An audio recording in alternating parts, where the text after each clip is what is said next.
Hola a todos, estamos en un nuevo programa de Desconocidos, personas, gente que usted merece conocer. Saludamos a todos nuestros televidentes que nos ven en la región de Santiago, la región metropolitana, y también a aquellos que nos ven en el sur, desde Curicó a Coyhaique, que son nuestros fieles seguidores, nos ven y nos siguen y nos mandan Twitter, así es que muchos saludos a todos ellos. Vamos a agradecer a nuestros auspiciadores, voy a partir por la tienda de la Tere Giner. Tere, maravillosa tu pollera, preciosa, vayan a darse una vuelta, tiendas en Chamisero y en Chicureo. Y agradecer también a Viñas Tinajas del Maule, que nos da un rico vino para cada uno de nuestros invitados. Estamos finalizando el año, se cumple un año completo de este programa Desconocido, que nació para dar un espacio a personas que a mi parecer vale la pena que otros lo escuchen. Y como yo normalmente invito gente que a mí me parece admirable en algo y que yo admiro, entonces he querido cerrar este programa invitando a una de las personas que yo más admiro en mi vida. Así que les voy a presentar a mi papá, el doctor Andrés Valdivieso Dávila, que está invitado hoy día al programa. Hola papá, ¿cómo estás? Hola, muchas gracias por invitarme. Para mí es un gusto, un gran honor de que tú seas la persona que guía este programa. Gracias a todo el equipo que está acá, a don Carlos, y bueno, muy feliz de poder contestar algunas preguntas que tú tengas. Excelente, excelente. Es muy emocionante para mí hacer el programa. Hay muchas cosas, por supuesto, que admiro, pero voy a pensar más en los televidentes más que en mí como hija, ¿ya? Yo creo que sí, porque el programa tiene que hacerse. El programa tiene que hacerse. El doctor Andrés Valdivieso es nefrólogo, académico de la Universidad Católica y trabajando hace muchos años y mucho tiempo en diálisis. Entonces quiero partir preguntando desde atrás. ¿Qué ocurre con Andrés Valdivieso que decide estudiar medicina? ¿Qué pasa? ¿Por qué terminamos metidos en la medicina? Bueno, yo cuando estaba en la educación básica y en la media siempre fui un poco mateo. Y los mateos siempre tienen como las alternativas, se le abre una perspectiva de poder estudiar varias carreras, una carrera que tenía bastante demanda para entrar, digamos, exigencias académicas. Y tenía muy en mente la existencia de mi hermano Vicente, que es un excelente internista gastroenterólogo, y de don Vicente Izquierdo Sanfuentes, que fue un científico, nuestro bisabuelo, que se entrenó en Alemania, después de estudiar Derecho en Chile, para darle gusto a su madre, historias que se repiten en varias personas, y finalmente dice, no, esto no es lo mío, me voy a medicina, y se dedica a la ciencia inicialmente.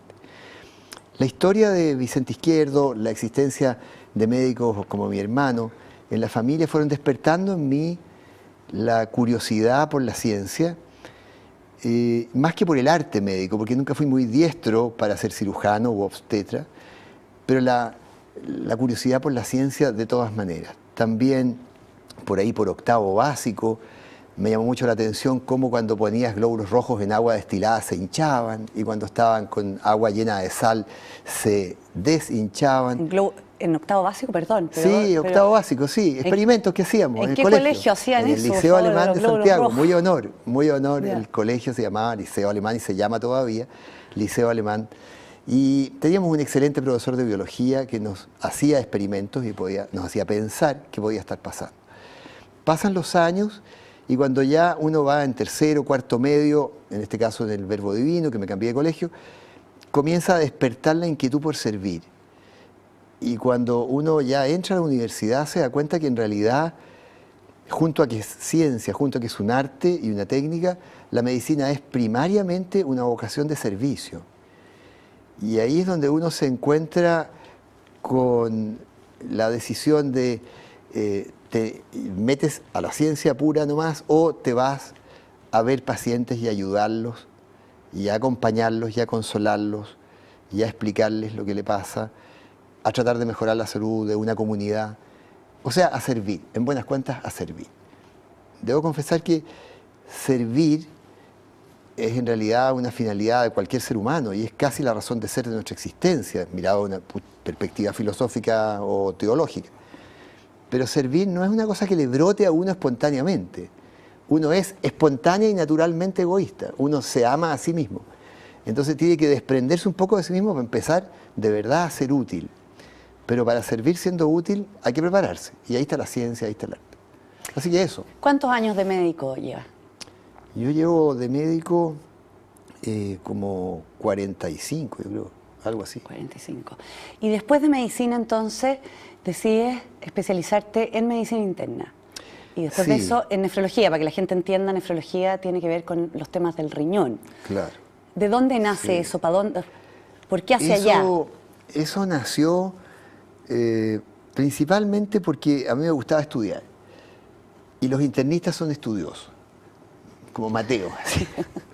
Es verdad que todo médico tiene que tomar decisiones y rápido, y pasar por un servicio de urgencia y ver gente muy herida y tener que amputar y qué sé yo.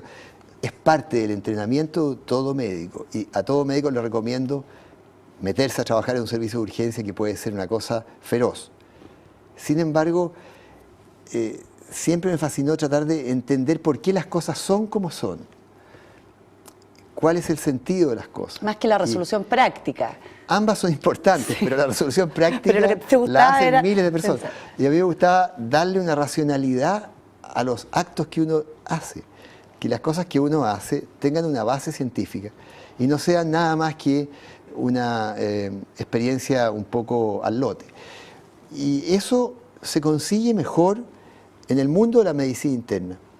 Lo otro que me gusta mucho de la medicina interna es que uno conversa con más calma con el paciente y conoce al paciente. Pero eso, por supuesto, es un desafío para la salud pública, porque hay que atender a miles de personas. Entonces es un lujo poder dar a una persona 30 minutos. Pero cuando tú conoces a la persona, has ganado mucho. Porque hoy en día en la medicina la gente llega con exámenes y dice, por favor, véame los exámenes. Ese es el diálogo inicial, frecuentísimo. Traigo esto de internet, por favor, interprétemelo. Y resulta que detrás del examen hay una enfermedad. Y detrás de la enfermedad hay una persona. Y yo no le puedo decir a un francés en la primera entrevista, no coma más queso, porque el colesterol está alto, porque no vuelve más. Porque es francés nomás, simplemente por eso. Entonces, detrás de los exámenes está el diagnóstico, y detrás del diagnóstico está la persona. Y la persona es lo más importante que hay, porque es a ella la que voy a tratar de ayudar. Respecto a la nefrología misma, bueno, después de estar un tiempo como internista general, tuve la oportunidad de viajar a los Estados Unidos y formarme allá como internista un año y como nefrólogo después. ¿Qué año fue eso? El 77, 78, 79, 80. Y en esos años, tú me acompañaste a subir la escalera del avión, porque había que subirse con escalera al avión. Llegamos allá y me empecé a fascinar por el funcionamiento de los riñones. Los riñones son órganos muy, muy notables. ¿Cómo hacen todo lo que hacen? Verdaderos laboratorios. ¿Qué hacen? A ver, contémosle a la gente qué hace un riñón. Para que... Limpian la sangre, le sacan el agua a la sangre, producen una hormona que permite formar glóbulos rojos, producen otra hormona que permite que el calcio se absorba por el intestino, o sea, producen vitamina D activa. Ahí hay 4 cosas que son maravillosas. Limpian la sangre, le sacan el agua a la sangre, producen una hormona que permite que no haya anemia, producen una hormona para que los huesos se calcifiquen. Pero limpiar la sangre es porque tienen un pequeño filtro microscópico.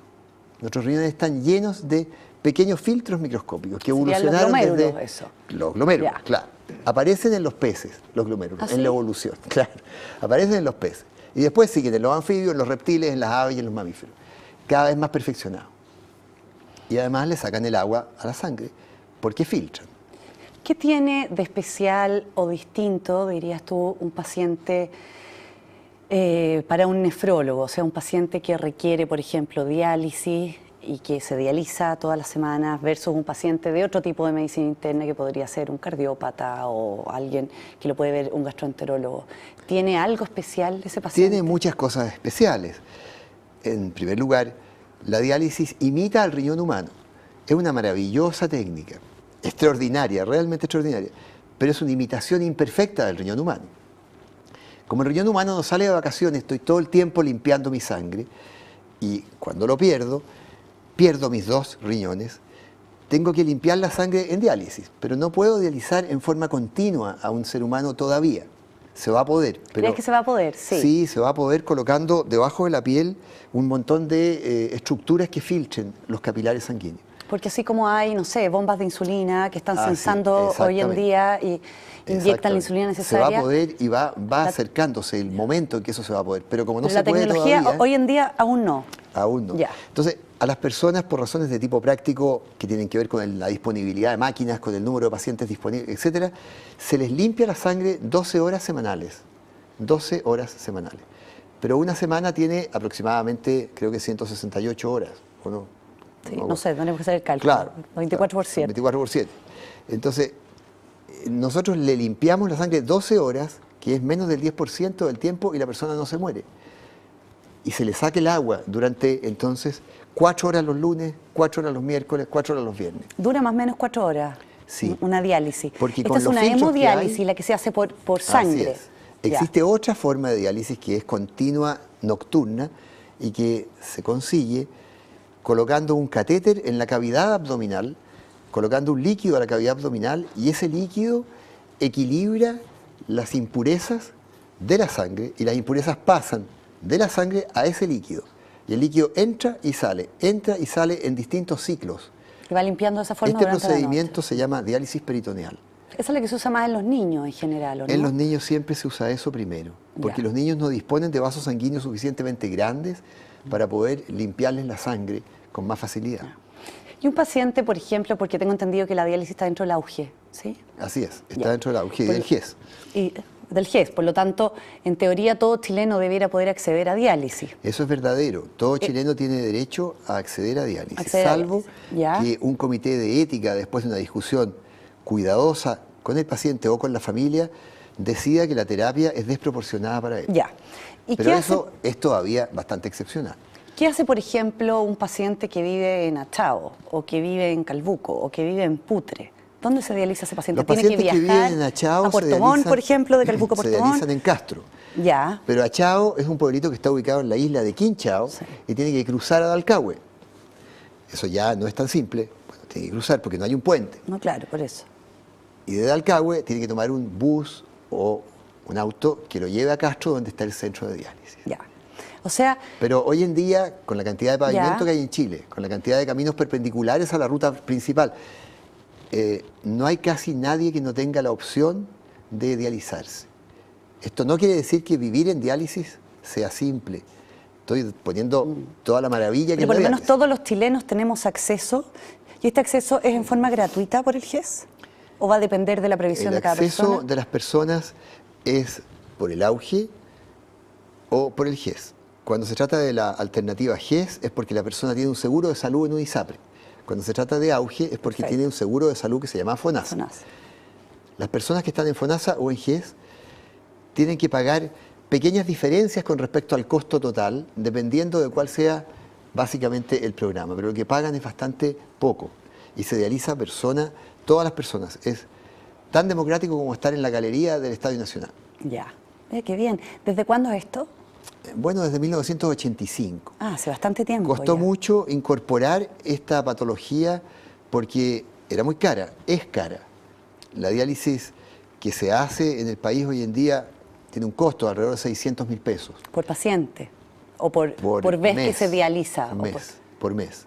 Sin embargo, ese costo lo cubre bien el GES, pero la cantidad de dinero que nuestro Ministerio de Salud, el país en general, gasta en esto es muy alta. Es muy alta. Se gasta aproximadamente el 20,5% de todo el dinero disponible para el auge, en una Solo en sola diálisis. enfermedad. En diálisis. ¿Y En qué una porce- lista de patologías auge que es de alrededor de 80 hoy en día. ¿Y qué porcentaje de la población tiene daño renal crónico como que requiera diálisis más o menos? Más o menos. Es que una cosa es el porcentaje de personas que tienen algún grado de daño renal y Ya. otros los que necesitan Necesitan diálisis. diálisis. O sea, para explicarle a la gente, Sí. el riñón empieza a fallar poco a poco y a medida Así que va es. fallando llega un momento en que ya no puede seguir viviendo con ese riñón. Así es. Pero Ya. cuando el riñón falla, puede fallar en forma abrupta, aguda. Por ejemplo, un accidente en moto perdiendo los dos riñones por una hemorragia. Perfecto. Ya. Y nefrectomía bilateral y a diálisis directamente. O una enfermedad gradual, como la que usted está, como la que tú me dices. Hay en el país en este momento 21.000 personas que necesitan terapia de sustitución renal, sea hemodiálisis, sea diálisis peritoneal, sea trasplante, que es la tercera alternativa de la cual no hemos hablado todavía. No. Pero los que necesitan 21.000 trasplante están en personas. diálisis, ¿por algo necesitan trasplante o no necesariamente? No necesariamente, porque hoy en día ya la ley permite que un ser humano que está con insuficiencia renal muy avanzada, perfecto. a punto de entrar en diálisis, se pueda trasplantar. Y ya se puede poner en la lista de trasplante. Se puede poner en la qué lista maravilloso. si no tiene un donante vivo.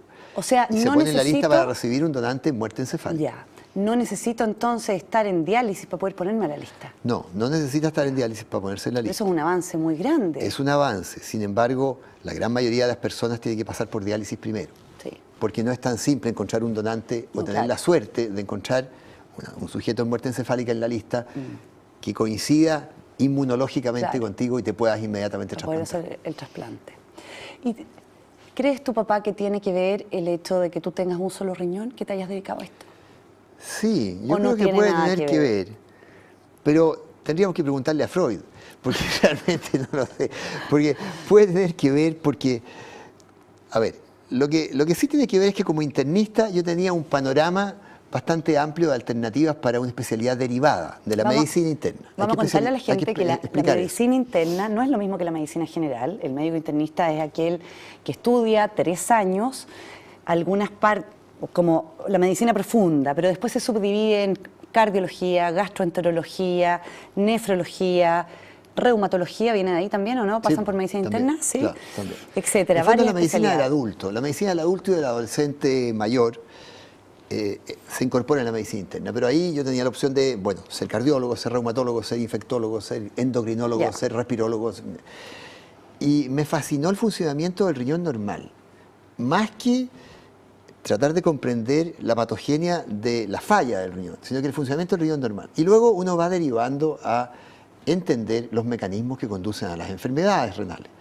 Eso lo encontré realmente muy notable. Me gustaba mucho la gastroenterología, pero teniendo un gastroenterólogo en la familia, que es mi hermano, y tan brillante, dije, estoy jodido. Entonces, aquí no voy a meterme, no me voy a meter en eso, jamás. Pero me metí en esto después de darle vueltas y vueltas cuando estaba en Estados Unidos, en realidad. Porque tuve la oportunidad de conocer a 3 personas que son fascinantes como profesores. Y ahí me di cuenta también de lo maravilloso que es. ¿Quiénes son esas 3 personas? Bueno, Mary Epstein, Jim Oster y Guido Pérez, que nadie los conoce. Así que... ¿Viven? Sí, bueno, vamos a mandarle saludos entonces, porque le vamos a mandar el programa. Claro, ¿ya? Mary Epstein, Jimmy Oster y Guido ¿Alguien Pérez. los conocerá en Estados Unidos? En la Universidad de Miami. Sí, pero son jubilados hoy en día. Tal como yo voy camino a eso. Entonces, personas que ya están jubilados, les importa un coco al resto de la gente que está aquí en Chile, en el fondo. Bueno, a mí pero me importa. yo les aprovecho de dar un agradecimiento con esto, de nombrarlos aquí, porque fueron verdaderos ejemplos de profesores, dándome tiempo para entender las cosas. Al mismo tiempo creativo. Y nunca resolviéndote los problemas, sino que haciéndote a ti resolver los problemas. Me dieron velocidad de trabajo y estímulo para tomar decisiones, que eran 2 cosas que no me las había dado tanto la universidad en Chile en la década del 70. El trabajo era mucho más lento y gradual, y las decisiones se tomaban como entre todos. Acá no, tú llegas allá y te dicen, ¿usted qué haría? Yo sé que detrás de mí hay gente que me va a proteger al enfermo, en caso de que yo me equivoque. Pero te obligan a decir, ¿usted qué haría ahora? Sí. ¿Y por qué lo haría? Me imagino. Este programa lo ven bastantes estudiantes de medicina. Qué bueno. Entonces, voy a aprovechar, ya que tú eres docente de la Universidad Católica hace mucho tiempo y has tenido muchos alumnos, ¿qué le dirías tú a un estudiante de medicina hoy en día? En cuanto a cómo debiera vivir idealmente la medicina. ¿O cómo crees Primero tú le diría que le dé gracias a Dios por alma? haber podido estudiar esta carrera. Ya. Porque hay que darle gracias a Dios o a quien uno crea que es como la autoridad máxima del universo, ¿no? Pero las cosas no pasan porque sí nomás, al menos yo soy creyente. Segundo, le diría que adquiera algunas virtudes indispensables para poder ejercer esta profesión. ¿Y cuáles son esas virtudes? No son fáciles, pero yo creo que una virtud fundamental es la humildad, entendida en su concepto más profundo. Humildad es estar en la verdad, o sea, conocer lo bueno que Dios me regaló y las limitaciones que tengo para luchar contra ellas, y así servir a los demás. La segunda virtud fundamental es disponibilidad. Uno no gana con saber mucho si no está disponible, lo que es verdaderamente una lata, porque a veces tú tienes que estar disponible en los festivos, es verdad que te puedes organizar y que hay que organizarse, Tercero, le diría que a pesar de la hermosa profesión, no es lo más importante de la vida. Que lo más importante de la vida son otras cosas. Que tuviera presente que hay que formar familia, ojalá, y que si uno no forma familia va a tener otros seres humanos con los cuales interactuar, que existe la diversión, que existe el deporte, que existen las mujeres bonitas, que existe la vida entretenida. Y yo me vine a dar cuenta de eso tardíamente. Así que esas son algunas ideas ¿Por qué? daría. ¿Por qué si la mamá es tan bonita? Y tan Es muy entretenida? bonita porque yo soy un gallo fanático de trabajo. Entonces estaba enamorado de la Bertita, pero al mismo tiempo enamorado de mi trabajo. ¿Cuánto crees Y no tú? ponía en equilibrio ambas cosas. Muchas veces la dejé sola, muy sola, durante muchos turnos y muchos momentos que tú bien te acuerdas. Sí. Sí. ¿Cuánto crees tú que influye que una mujer esté detrás de un hombre? No sé, porque yo aquí no he resaltado la cantidad de cosas que has hecho, papá, pero No, pues si no se porque me trata lo de eso. prohibió, me dijo, yo no voy a venir aquí a pavonearme ni a tirarme flores, tampoco quiero que me Pero sí. nombres todos los títulos ni premios ni no sé qué. Pero sí, Pero ¿cuánto no se trata de influye? eso. Vamos a la pregunta, ¿cuánto influye el tener o no tener una mujer detrás? Para mí es fundamental. O sea, la Bertita fue, para mí, lo digo con toda sinceridad, el apoyo absoluto de mi desarrollo como persona, primero, y como profesional, segundo. Porque comprendió mi vocación y fue muy generosa y me dio tiempo. Y ahora me toca a mí devolver la mano. En lo que pueda, pero me toca devolver la mano porque me apoyó en muchas cosas. En primer lugar, y lo digo con toda sinceridad, es muy habilosa. Es muchísimo más habilosa que yo, en realidad, porque es creativa, porque toma decisiones rápido y bien. Y en tercer lugar, porque es prudente y sabe callar. Es una mujer llena de virtudes, un poco mandona, pero llena de virtudes. Le vamos a mandar un beso Sí, grande a mi la mamá. quiero mucho, Mamá, eres de verdad. fantástica. La quiero mucho, sí, es verdad. Sí. Papá, a tus hijos, ¿qué les dirías? Bueno, lo que le diría a mi hijo No a mí, es que, a todos nosotros, somos cinco. es que sean lo más felices posibles, que aprovechen las oportunidades que les da este mundo, que sean humildes, pero no tontos ni pusilánimes, sino que lo que traté de definir en delante, que se acuerden que tienen suerte y tienen que devolverle a la sociedad lo que la sociedad les ha dado, que sean serviciales y que se olviden un poco de sus papás hasta cierto punto, porque estamos más viejos ya, entonces tampoco quiero quedar abandonado, pero que sean ellos, porque independiente de quién sean tus papás, en el fondo que sean ellos.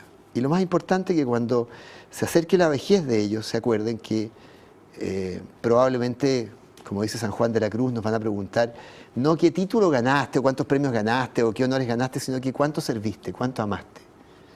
Realmente cuánto amaste a los demás. Y si estuvieran tus papás vivos aquí, ¿qué les dirías? Hoy día, ¿qué edad tenemos? ¿60? 68. 68 años. Bueno, les diría muchas gracias. Eso es lo que corresponde decirle. En realidad, esa es la palabra fundamental. Muchas gracias porque me dieron la existencia, porque se sacaron la mugre educando a la familia, porque nosotros vivíamos en una parcela que el papá tenía un gallinero y una viña, y que en Puente Alto, yo soy de Puente Alto, y ahí nos criamos, que nos mostraron la naturaleza, pero que tenían un sedimento de cultura europea tremendamente valioso, que los llevó a enseñarnos idiomas, a tomarnos profesoras adicionales al colegio, no porque nos fuera mal el colegio, sino que para que aprendiéramos otro idioma, porque nos dio las oportunidades de llegar a ser profesionales. ¿A qué edad Y nos fuiste enseñaron al a colegio amar. por primera vez? ¿Cómo dice? ¿A qué edad fuiste al colegio por primera vez? A los 7. A los 7. ¿Y tus hermanos también o fueron más tarde? Yo creo que a la misma edad, más o menos, no sé. Eran años distintos. ¿Viajaban distinta desde época. el campo a Santiago? Viajábamos de O sea, Puente Alto a en ese Santiago momento, en un Puente tren Alto que se era llamaba el Tren de Pirque, que campo. llegaba a la estación Pirque de Baquedano, ahí donde estaba el Oriente, ahí Ya. en la plaza Baquedano. O viajábamos en auto, en un camino de tierra, parcialmente pavimentado, y la mamá nos traía en las ¿Esto era todos los mañanas. días? Todos los días. Todos los días. Pero antes de meternos al colegio, tuvimos profesoras particulares que nos enseñaron los palotes, todo eso, esa enseñanza inicial, los números y la lectura, las sílabas. Estas son las que tu etcétera. hermana habla de las institutrices. Sí, las institutrices eran en realidad personas que habían llegado de Europa por la guerra y que se contrataban en algunas familias para poder enseñar, pero no tenían el rol de nanas porque la educación que ellas tenían superaba con creces a la que podía tener una nana de nuestro tiempo. Estas señoras que eran o de Alemania o de Inglaterra vivían en la casa, vivían con uno y eso representaba un poco un descanso para la mamá. Claro. Nada que ver con la vida actual, pero absolutamente nada que ver. Y estas institutrices a uno le creaban hábitos, en realidad. Sí. Nosotros teníamos una vida... ¿Recuerdas alguna con mucho cariño o no? Recuerdo a la Margot Certan con mucho cariño, que fue una mujer francesa que me enseñó francés estando yo en un colegio que tenía que aprender alemán e inglés, y por lo tanto el francés que conozco, que sé, me lo enseñó ella. Y además... ¿Vive aún? No, ella se murió en Tours, en Francia. Pero además nos enseñó, junto con mis padres, modales. Pero debo reconocer que veíamos poco al papá. El papá estaba en su trabajo agrícola y en sus clases en la universidad en agronomía, y la mamá la veíamos más, pero ella era pianista. Entonces también a veces se encerraba a tocar piano en un piano metido en el campo, y nosotros estábamos con la institutriz. Sí. Qué entretenido. O sea, depende para quién. No, para mí sería muy entretenido. Parece como una película del siglo XIX. Es un poco así, claro, pero eso es 1950, 51, 52. Sí. Carlos Ibáñez del Campo gobernando, los radicales haciendo patria, haciendo país, clase media ya instalándose fuertemente en el país, democracia cristiana naciente, Eduardo Frei Montalva, Salvador Allende en el 52 su primer intento por ser presidente. Ese era el mundo en que yo crecí, la década del 50. Qué entretenido. Carlos Gardel en la radio, los boleros, Lucho Gatica. ¿Cuál es la música que más te gusta? Elvis Presley, los Platters, sí. Los Cuatro Haces, Nat King Cole, Frank Sinatra, los Beatles. Muy bien. Se nos va el programa, papá, lamentablemente, tengo que cerrarlo porque seguiría conversando. Surfing USA, Beach Boys, eso me gusta muchísimo. Esa canción.